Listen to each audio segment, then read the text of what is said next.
Hello, everybody. Adam Parks here with another episode of Receivables Roundtable. Today, I am here with two of my good friends and interesting characters, Mr. Matthew Wratten, who is the CEO of EverChain, the home of Debt Trader, and also Mr. Daniel Green, who is their Chief Revenue Officer. I can tell you, the more that I've had an opportunity to spend some time with these gentlemen, the more intrigued I have become. I come from a brokerage background. I actually entered this industry working for Credit Max many, many years ago in 2006. And I love what these guys have done to kind of take that debt brokering to the next level. I'm not going to tell you the whole story. We'll let them tell you a little bit about their own story here. So let me kick it off, guys. Matthew, can you tell us a little bit about yourself and how you got to the seat that you're in today? Okay, so my journey in collections started 12 years ago. Prior to that, I'd been involved in software sales, providing SaaS for various parts of financial services. And an opportunity to take a job that seemed like a solid career challenge was moving into collections as VP of sales. Within a year, I became the president of a collection agency. And what I learned through that process was how little security existed when data was being transferred. Also, the way buyers were being vetted and their agencies. So that was the opportunity. That was the space that the opportunity came from, to understand that there was a need for something like what we do. Absolutely. I think that's I think it's a pretty accurate representation. And I know that was back, you founded Debt Trader in what, 2011? 2012, January. 2012. So yeah, we're 3 weeks away from being 10 years old. Well, in January, we'll be 10 years old now. Oh, well, it sounds like there's a party in the making. Daniel, can you tell us a little bit about yourself and how you got to the seat that you're in today? Yeah, absolutely. So thanks for taking the time to do this with us, Adam. So I actually don't come from this space. I've been I've been in sales and marketing globally for I don't want to date myself, but over 2 decades now. And come on, I threw out a 2006. We can throw out some dates here. Oh no, it's too much for that. Actually, Matt and I met, I think it was back in 2010, 2011, at the very inception of Debt Trader, which at that time was known by a different name. And I was a co-founder of a tech company. We were actually one of the first plug and play big data companies. We were in predictive analytics. And at that time, Matt and I met by coincidence in the same gym. And because we're English, obviously, we started bantering off each other and stuff. And I told him what I did, and he told me what he was starting. And I was like, that's absolutely fascinating. Fast forward, around about 8 years to 2 years ago. Matt and I, we'd meet up a couple of times a year. We'd go and watch a football game, or we'd go for a beer or have a coffee.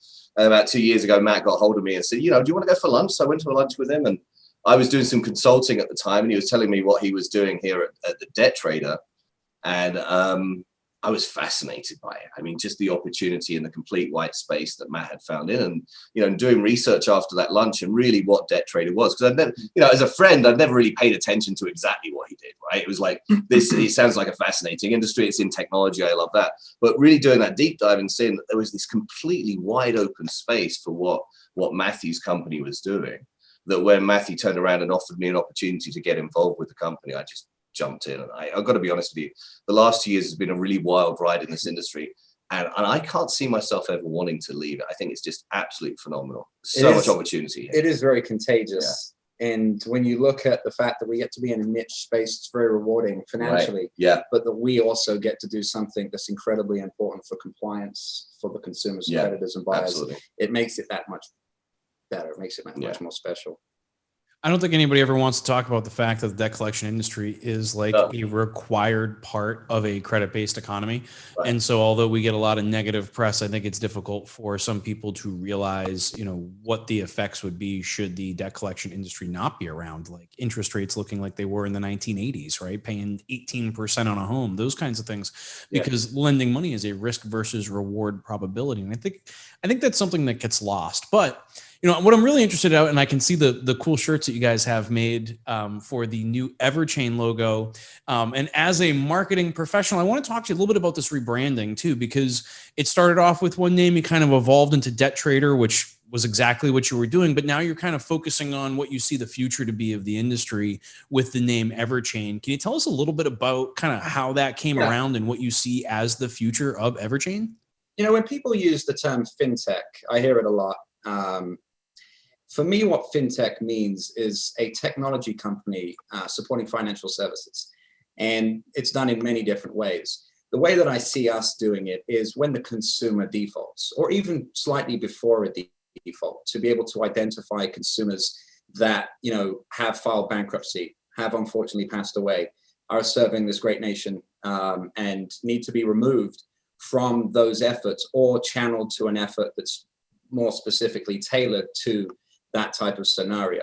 When you go from that forward and you look at the technology that needs to exist to ensure that a debt sale is conducted correctly, that the due diligence is done properly, that it's not just due diligence and a sale, but it's also what do we learn afterwards? If we've worked with a buyer for 5 years and they've bought 500,000 consumer accounts, how did they manage those consumer accounts? How did their agencies manage those consumer accounts?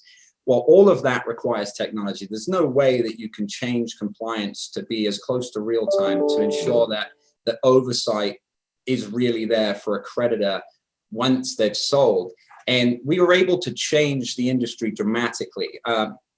We have case after case where we have 90 to 95% consumer reduction rate from a seller who was selling to a group of buyers before and after debt trader. And the irony is, you know, one of those was in fact a buyer that was buying previously. You've probably heard this story many times before because we take great pride in talking about how we've reduced consumer complaints by 90 to 95% where we've been involved. So that's great. That debt trader brand fitted perfectly. You're trading debt. But as the company's evolved and we've recognized that what we've developed for compliance in debt sales really needs to be in recovery period. So not just in first party or third party or debt sale, but in all three, ensuring that every communication with the consumer is a compliant communication, ensuring that companies have access to vendors who can be compliant, and that we can continue to grow that network and to demonstrate that this industry is a critically important part of credit in America, but that we can also do it the right way. And in closing, I always say, you know, a lender needs a loan management system to write loans. Then they need a recovery management system to manage recovery. And there's so many systems out there that are fragmented that do one piece or the other. What we're going to do is we're going to provide creditors one system to manage their complete recovery, whether they're outsourcing their accounts, whether they're selling their accounts, whether they're working them internally. So EverChain, the brand EverChain, came about actually a few years ago, but the reason I like the name is because it provides a creditor an EverChain. They never lose control. They never lose control of where their accounts are, who's working them, who worked them, what happened. It's now 100% available, and the creditors can now come to this space and start to sell and start to work with third parties because they have comfort that they have real oversight with the EverChain. So you're putting together or providing the creditors with a service that enables them to basically come back to the marketplace in a safe way, right? We remember the old school days of debt sales, and we know what debt sales has turned into in the post CFPB era. And obviously, as we've gone through the 2020 and 2021 changes. So it's really interesting. You guys are basically looking at all three avenues of the recovery process, right? Like there's basically a creditor writes off an account. They got three options. They can sell it, they can place it with an agency, or they can place it with a law firm. What are you going to do? Right. And you guys are providing them with a lot of that. Now within EverChain, and I know with Debt Trader, and I'm sure that you're kind of looking at the same thing, you guys were also managing documentation and post-sale support and those kinds of things as well. Is that part of what you're doing with the EverChain brand? It very much is. Again, it's about centralization. You know, if you look at a business that has 100 retail locations and they're all able to operate individually, well, you're going to have chaos. Some are going to be really good and some are going to be less good. I think when you centralize things, you're able to create control. You're able to introduce standard operating procedures. Those standard operating procedures can evolve and improve. And that's exactly this, whether it's data, whether it's consumer contact, whatever it is, keep your ear to the ground, understand what's happening in DC and at the state level, and make sure the technology continues to ensure that everyone involved is able to meet or exceed the needs of regulatory bodies and agencies alike. I mean, if you think about it, to add on to that, I was just thinking about something that you mentioned earlier, Adam, which was about the interest rates back in the 80s and 90s, right? I mean, if you look at the trend, interest rates have precipitously declined over the course of the last couple of decades. Why is that? Why have interest rates come down? It's not just economic factors, right? It's risk factors. Lenders and institutions have found better ways to mitigate risk. You've found ways of being able to place like consumers in cohorts, right? So this is a risky cohort, so therefore we're going to charge them a higher interest rate than this cohort down here who's got a lower interest rate. I mean, we've got credit scores, right? So if you think about mitigating risk from lending, one thing that we've never been able to do up until EverChain and DebtTrader really has been mitigating risk post-sale when you're selling debt. And so what EverChain's been able to do is reduce that risk massively. So if you look at from every account, let's look at our consumer complaint ratio. Think about that as a data point. For every 26,000 accounts that EverChain sells, consumer accounts, these are human beings that life circumstances have changed. They can't pay their debt. That hasn't been able to collect on. So it's a debt being sold to a third-party buyer. And that third-party buyer is most cases using a third-party agency to collect on, a network of agencies. Our consumer complaint ratio is one consumer complaint for every 26,000 accounts that we sell through EverChain, which is the power of oversight and compliance. And if you bring that back to what that means, not only for the lenders, they are able to recover more of their money, because the only reason not to sell is because of risk, right? So if we can mitigate the risk from selling and the buyers can have a higher yield, then what that means for the consumer is not just a reduction in consumer rates. It doesn't mean just for the defaulted consumers or the consumers that we're collecting on right now are going to get treated better, but for those consumers that are about to borrow, because the less the risk, the less the interest rates on the front end. So it's this big cycle, right? At the end of the day, it's an ecosystem. So if we can continue to reduce those complaint ratios and we can continue to increase compliance oversight, we're able to make it better for the consumer, the lender, and the buyer, then everybody wins in that cycle. And so that's the whole part of EverChain, is going from the very moment that a consumer's active all the way through to selling that account, ensuring that all the regulations and laws are being followed along the way.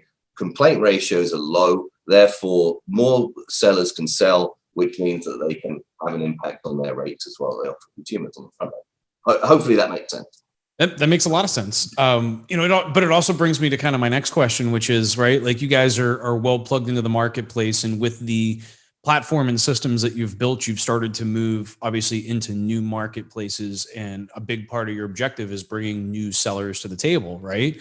So with all that being said, what's the future look like, guys? Like what do we got coming down the pipe? What markets should the debt buyers be looking at, thinking about, right? Like what is the future? What does 2022 look like from a debt buyer's perspective? Well, I think that debt buyers should be excited. I hear a lot of debt buyers tell us, man, prices are really high right now.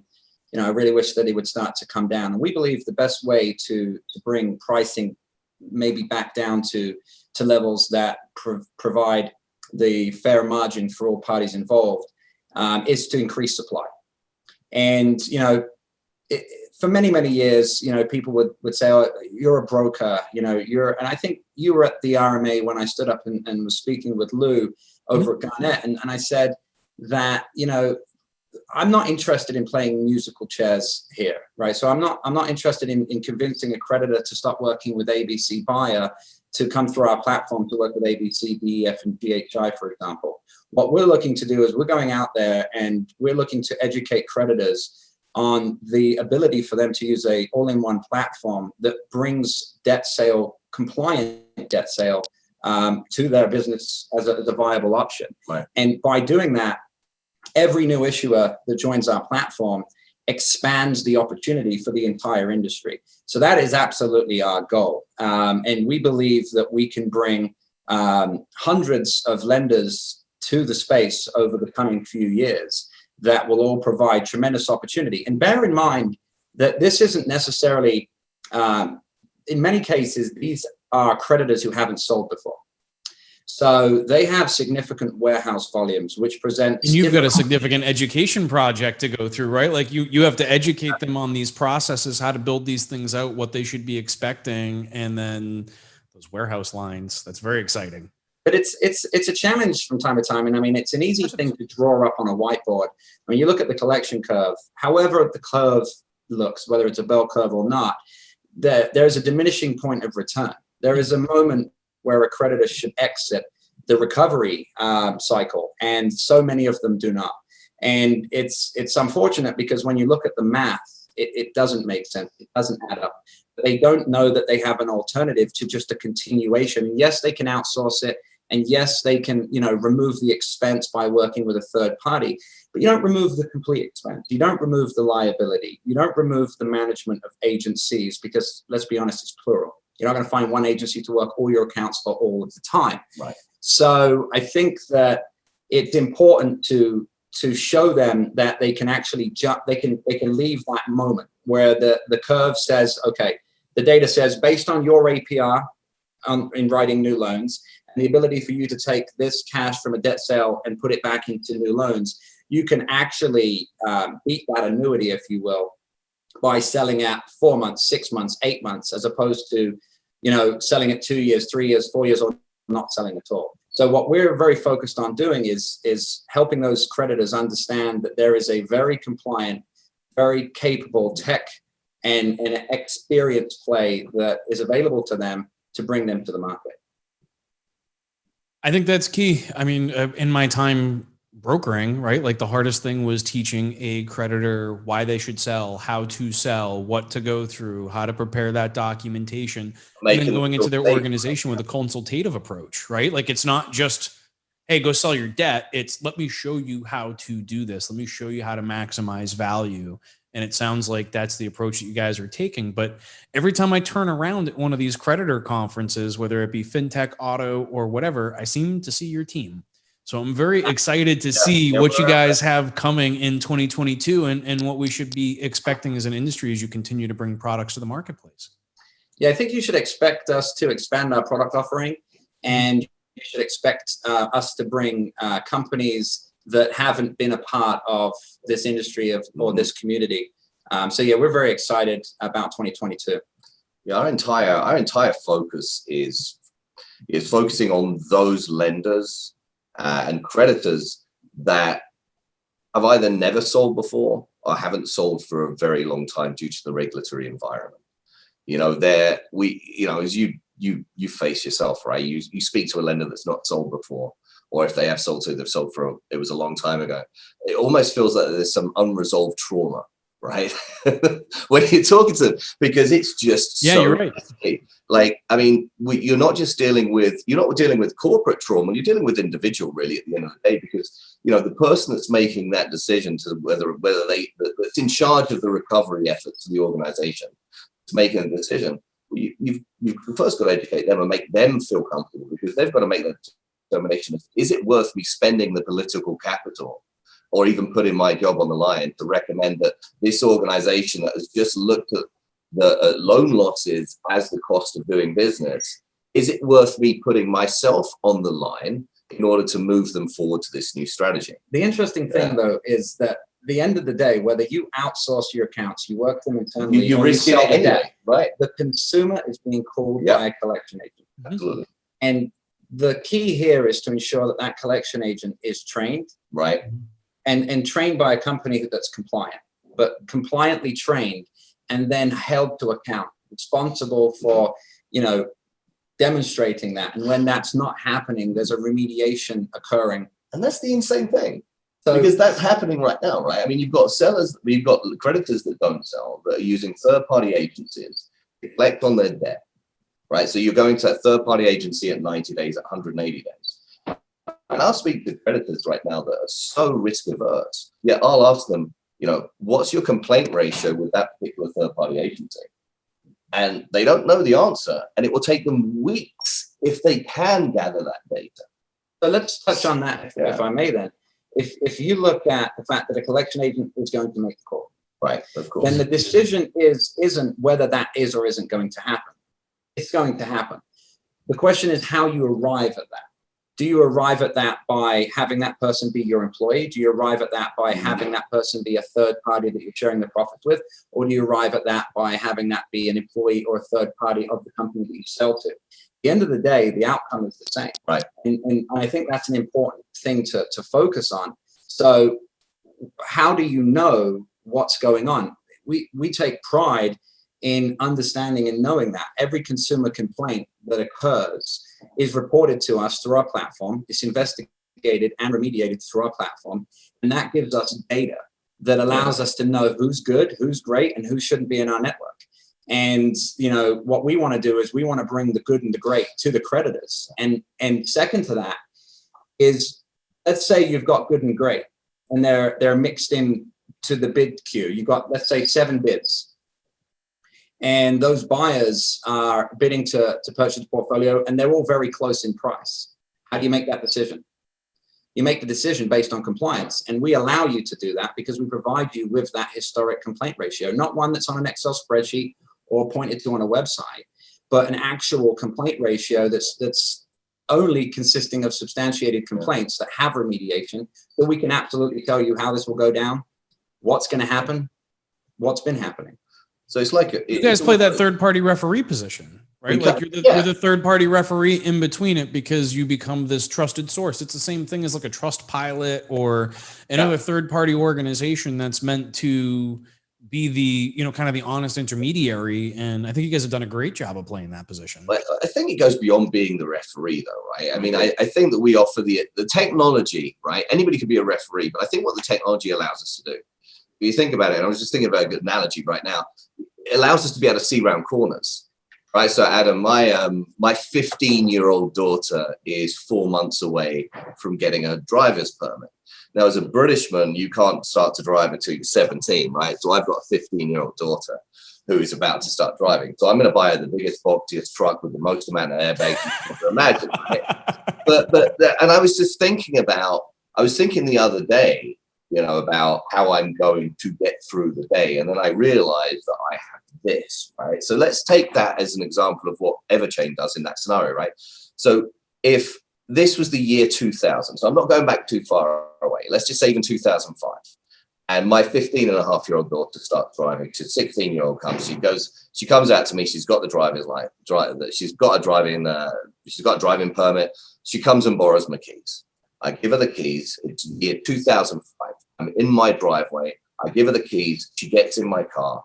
She says, "Dad, I'll see you later." I say, "Don't listen to music too loud. Don't speak. All right. Call me when you get to where you're going, and don't answer the phone to your friend because you weren't texting when you're back then." But she says, sure, Dad. She drives off down the street. What do? I stand in the driveway and I watch her go down the street. She turns the corner. What do I know? The moment she turns the corner, what do I know? You know nothing the minute she turns the corner. When do I know if she arrived at her friend's house? If and when she calls. When do I know if something goes wrong? If and when the police call. When it's too late, right? When it's too late. Yeah, no, long after the situation has evolved to a point in which you have no control. Now you look now, today, my daughter gets in the car. I will control the radio. I will control the speed on the car. I will put a limiter on it. I will turn her phone off for texts and incoming calls unless it's calls from me. I will track her on Live 360. I know exactly where she's going. I'm able to see the threats before they happen, or I can watch in real time. There's a really big difference. If I'm going to have a daughter that's going to drive at 16 years old in 2000, and I had a choice between doing it in 2005 or doing it now, I'm doing it now, right? Because I have the technology in place to see around corners. And that's what EverChain does. I think what EverChain gives you the ability to see around the corners. Now you only know when an agent has gone rogue when it's too late. You only know when an agency's gone rogue when it's too late. You only know when a deal's gone bad when it's too late. EverChain gives the ability of making sure that doesn't happen in the first place. You can see around corners. I think what Dan's referring to is what we call kind of it's like neighborhood watch, right? Where when a collection agent or agency has an issue, it gets recorded. We're aware of it. And so is everyone else who's working with them, whether they're working with them directly or through a third party. the thing that's incredibly important is also the people considering working with them are also aware of that. Yeah. So if we see, if like an agency's complaint ratio, which of course we'd love it to be 0, right? Honestly, love it to be 0. But really our goal is just to continue to drive it down. Mm-hmm. And if you see an agency with a trend going up, then first of all, we've already reached out to find out what's happening.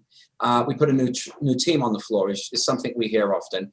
Okay, I'm not sure that you train that team effectively. I'm not trying to tell you how to train your team, but the data is telling me that there's something a little different going on here.